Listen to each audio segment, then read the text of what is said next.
Bismillah, selamat pagi, salam sejahtera bagi kita semua. Melanjutin dari video 1-2 untuk chapter 1. Kita fokus pada yang Robin Williams, bukan ya, penyanyi Take That ya, salah. Stephen Robin. Jadi yang case-case-nya menunjukkan bahwa apakah betul di tempat kerja itu tentang bullying di tempat kerja ya. Jadi apakah mayoritas perempuan atau laki-laki gender, dan ternyata itu persentasenya tidak berbeda jauh, 60-40%.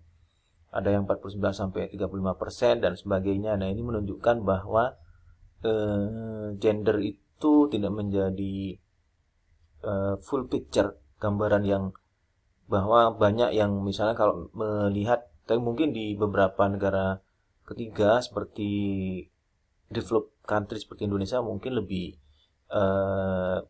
mostly mungkin lebih ke woman dibandingkan men. Nah, itu yang di bullying sebetulnya, apakah bullying itu memiliki dampak yang sangat signifikan terhadap organizational performance dan effectiveness. Tentu nanti kita kupas tuntas bersama Kak Rus di chapter selanjutnya. Cuman di sini adalah bahwa bullying itu menjadi suatu, misalnya dari WBI, Workplace Bullying Institute, itu menunjukkan seperti ini, melakukan risetnya sudah menunjukkan bahwa bullying itu di dunia kerja itu seharusnya zero. Bagi beberapa orang mungkin untuk victimnya, untuk yang korbannya itu merasa terganggu atau menjadi problem nantinya di dunia kerja, dan pada akhirnya menjadi resign dan pindah kerja. Jangan sampai seperti itu. Nah, memang udah banyak melihat cara tuntas yang coba kita lihat yang case selanjutnya. Nah, seperti yang dipaparkan sebelumnya di video sebelumnya tentang dinamika di competition atau competitiveness yang semakin tinggi dan dinamik secara global, dan secara global itu membuat bagaimana perusahaan itu, kalau dilihat dari yang punyanya bukunya Lowry itu kan sebetulnya kalau sama dengan kasusnya Atlantic Space yang punyanya Sir Richard Branson, itu sebetulnya industri pesawat itu kan pesawatnya sama, pesawat telepon, bukan ya, pesawat punyanya Boeing atau punya Airbus gitu, memiliki engine-nya, model engine-nya sama, model pesawatnya sama, ekornya sama dan sebagainya. Sehingga yang membedakan itu secara bottom line, iceberg mount fenomena gunung es itu sebetulnya yang berperan itu kan behavior, terus value, work ethic, kemudian group value, terus kemudian individual behavior. Nah, itu yang tentu banyak dipelajari nanti di belakang di OB ini, di office boy, bukan ya, organization behavior. Yang mana kalau kita lihat itu di situ multidisiplin ilmu, ada psikologi, sosial psikologi, sosiologi, dan antropologi, dan kontingensi variabel. Psikologi itu kaitannya dengan behavior dari human tadi, kemudian ada antropologi, sosiologi, psikologi. Kalau sosiologi kaitannya dengan social environment dan kultur, hubungan antara masyarakat dengan masyarakat, role modelnya dia di perumahan atau di tempat tinggalnya dan lain sebagainya. Kemudian antropologi itu mempelajari human dan bagaimana mereka kehidupannya dalam kesehari-hariannya. Nah, kompleksitas behavioral science ini kan tentu membuat bagaimana pola yang rule yang atau pendekatan approach yang tepat untuk memahami dari human tadi. Karena nanti di Ritz, misalnya Ritz Hotel, kita kupas yang Ritz Hotel yang ada di Moskow ya, di Uni Soviet ya, kita lihat. Nah, kalau kita lihat di sini adalah global economy, kemudian kecenderungan pekerjaan itu yang berkembang atau berpindah dari negara maju ke negara yang memiliki labor cost-nya lebih rendah. Misalnya di sini adalah dari Jerman ke Rumania. Dekatnya Ukraina itu ada Rumania. Jadi begitu di Rumania ini biaya tenaga kerja lebih murah, maka apa yang terjadi, Nokia itu pindah produksinya dari Jerman ke Rumania karena labor cost-nya menjadi lebih rendah. Nah, tentu ini melihat bahwa membuat perusahaan memiliki comparative advantage. Jadi comparative advantage ini adalah jika dibandingkan cost to cost-nya head to head misalnya antara Nokia dengan misalnya dengan yang lainnya, dengan HP lainnya misalnya, nah tentu memiliki comparative advantage. Kalau dilihat dari behaviornya, bagaimana dari worker, dari pekerja atau labor yang ada di Romania itu mampu untuk memiliki interpersonal skill misalnya, yaitu di samping technical skill tentu. Jadi technical skill itu adalah wajib, sedangkan di situ ada interpersonal skill yang kindness, misal caring, kemudian loving, responsive, dan lain sebagainya, itu yang nanti apa saja yang terkait dengan behavioral yang dibutuhkan oleh perusahaan-perusahaan kayak Nokia itu yang membuat dia memilih, misalnya kalau di sana karena lebih murahnya di Romania maka pindah Romania. Kalau misalnya di Asia perbandingannya kan banyak, misal apakah Malaysia, apakah Indonesia, apakah misalnya Thailand misal atau Vietnam.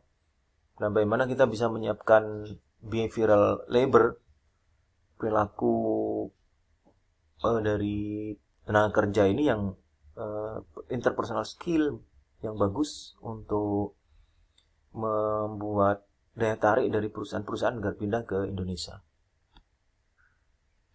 Nah, ini adalah apa namanya, di diversity, cultural diversity. Bagaimana Ritz Carlton Hotel itu, karena dia beroperasi di seluruh dunia, worldwide operation. Ritz Carlton Hotel di Indonesia, di Moskow ya, kemudian di Singapura, di mana-mana. Nah, tentu bagaimana dia bisa melayani penginap atau pengunjung itu yang tentu beragam di antara Indonesia dengan Malaysia, dengan misal Australia, dengan memiliki keberagaman dalam kultur. Nah, tentu mereka harus membuat namanya moto dan credo dan service value yang dibangun kuat untuk membuat links atau customer relationship yang kuat dengan Carlton Hotel. Jadi begitu biasa dengan Ritz Hotel, mungkin maka customer akan susah untuk pindah dengan hotel yang lain karena memberikan service value dengan misalnya customer responsive culture, kemudian hospitality yang luar biasa, serving yang cepat dan sangat luar biasa, itu yang tidak bisa digantikan dengan misalnya hotel yang ada yang lainnya.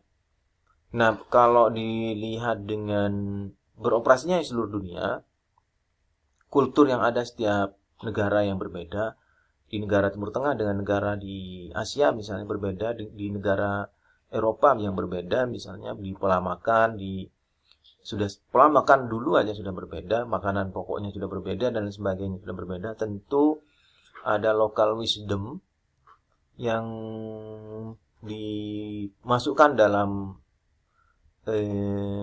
value untuk melekatkan. Namun nanti kita kupas tentang hierarki bagaimana mereka